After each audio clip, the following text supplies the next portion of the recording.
दोस्तों, आरएसएस को एक रिलीफ दे दी है प्रधानमंत्री जी ने। रिलीफ क्या दी है?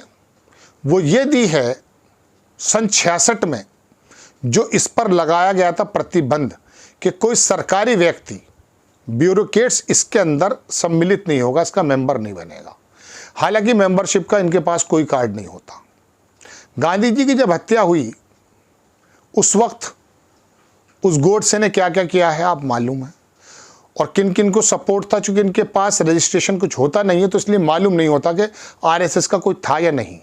लेकिन इतना ज़रूर है कि जब गांधी जी की हत्या करने वो चला तो सावरकर, जिससे प्रेरित होता है पूरा आरएसएस, जिसकी तस्वीर लोकसभा में भी लगा दी गांधी जी के बिल्कुल ठीक सामने अटल बिहारी वाजपेयी के समय, तो वो उससे आशीर्वाद लेने पहुंचा और वहाँ पर आशीर्वाद लेके संस्कृति में उसने कहा, संस्कृत लैंग्वेज में, कि जाओ और विजय होकर लौट कर आओ। और फिर हुआ क्या? गांधी जी के 3 गोली मार करके उसने शहीद कर दिया। खैर, ये बात मैं आपको क्यों बता रहा हूँ, एक ऐसा संगठन, इसी वजह से सरदार पटेल ने आरएसएस पर बैन लगा दिया था। बहरहाल वो फिर उसके बाद हटा भी दिया गया। एक पीवी नरसिम्हा राव ने भी लगाया था शायद।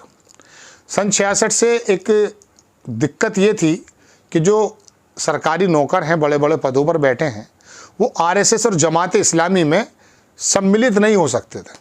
चूँकि ये कहते तो अपने आप को सांस्कृतिक जो है अपने आप को संगठन, लेकिन ये राजनीतिक विचार रखते हैं अपना।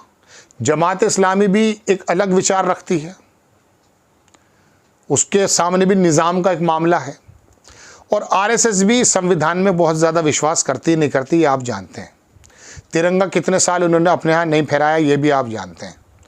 मनुस्मृति और संविधान के बारे में ये क्या क्या लोग कह चुके हैं, ये भी आप जानते हैं। तो ऐसे समय में अधिकारियों की नेकर पहन के अगर वो वहाँ पर लाठियाँ फटकारने लगेंगे, इजाज़त मिल गई है, वो आरएसएस ने रिक्वेस्ट की है, ये अपना आप दे दी है, ये तो हमें नहीं मालूम, लेकिन मैं स्क्रीनशॉट लगा देता हूँ आपको, वो पूरा का पूरा पर्चा, जिसके अंदर ये कहा जा रहा है कि साहब आरएसएस के जो अंदर अब ये अधिकारी जा सकते हैं। अधिकारी तो पहले से भी जाते थे, क्योंकि मेंबरशिप का कोई कार्ड ही नहीं होता, मैंने आपको बताया ना।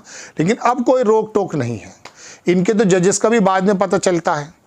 कलकत्ता का जज जब आया वापस तो बोला, साहब मैं 35 साल से ज़हनी एतबार से आरएसएस का आदमी हूँ, अंदाज़ा कर लेना वो किस प्रकार के फैसले दे रहा था। और फिर वो आया, चला गया, बीजेपी भी ज्वाइन करते हैं, बहुत सारे काम करते हैं। तो सरकारी नौकरों को अब जो बड़े बड़े अधिकारी भी हैं उन पर कोई भी बंदिश नहीं है। आप जा करके लाठियाँ फटकारिए और वहाँ पर जो भी राष्ट्र विरोधी बातें अगर होती हैं तो वो भी कर सकते हैं, संविधान विरोधी अगर बातें होती हैं तो वो भी कर सकते हैं, मतलब आपको रोक। लेकिन जमात इस्लामी को नहीं कहा आपने कुछ, जमात इस्लामी को भी कर देते, क्या दिक्कत थी उसमें। लेकिन चलिए, आपने आरएसएस के बारे में बात की, अब मैं आपको एक बात और बताता हूँ। अब ये अधिकारी जब आरएसएस की शिक्षा दीक्षा और खुलकर लेंगे, मैं तो दर्जनों अधिकारियों को ऐसे जानता हूँ जिनके ऊपर आदेश है बाकायदा कि सुबह सुबह शाखा में आओ, उसके बाद वो कचहरी के अंदर डीजीसी और दुनिया भर के काम है, सारे काम होते हैं। तो कहने का मेरा मतलब दोस्तों ये है कि ये लोग जो हैं जब अब वहाँ आएंगे तो अब ये समझिए कि एक नया जहन बनेगा इन अधिकारियों का भी, बनता हुआ तो पहले से ही है, लेकिन अब खुल करके बनेगा। जिस तरह से यूनिवर्सिटीज़ के जितने चांसलर हैं आप पता कर लीजिएगा, वो आरएसएस जहन के ज़्यादा हैं।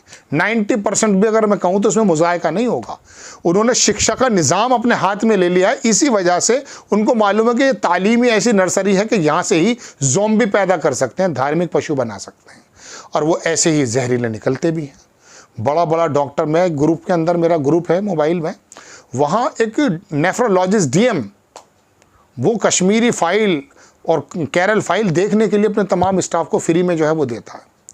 बताइए, एमएस डॉक्टर, डीएम डॉक्टर जब जहनी एतबार से धार्मिक पशु बन जाएंगे तो क्या होगा। और ये जो पहले से आप जहर फैला चुके हैं, फिल्में फैला चुकी हैं, दाढ़ी वाला, टोपी वाला आतंकवादी होता, पाकिस्तानी होता, खालिस्तानी होता है, तो ये जो जहर बोया जा रहा है, और अब इसके बारे में यूनिवर्सिटी के जो चांसलर थे, प्रोफेसर्स थे, वो तो ऑलरेडी इन्हीं लोगों के ज़्यादा से इन्हीं के इशारे पे नियुक्त किए जाते हैं।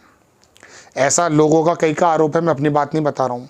तो ऐसे समय में अब खुलकर के जब अधिकारी जाएंगे तो अब उनके सामने कोई संविधान विरोधी ख़त्म करने की, मनुस्मृति की बात आएगी तो इजीली एक्सेप्ट करेंगे, कहाँ तक मुनासिब है। मैंने कहा ना कि हालांकि खुलकर के कह दिया गया, पहले भी जाते थे, तो लेकिन ये देखिए कि कौन कौन से खेल चल रहे हैं। वह है ना कि वतन की फिक्र कर गाफिल, मुसीबत आने वाली है, और तेरी बर्बादियों के मशवरे हैं आसमानों में, न समझोगे तो मिट जाओगे हिंदुस्तान वालों, तुम्हारा नाम भी ना होगा दास्तानों में। आपको खबर अगर अच्छी लगती है बराए करम इसको लाइक करें, इसको स्प्रेड भी करें, सब्सक्राइब भी चैनल को करें। नेक्स्ट टाइम किसी खबर के साथ हाजिर हो जाता हूँ। जय हिंद।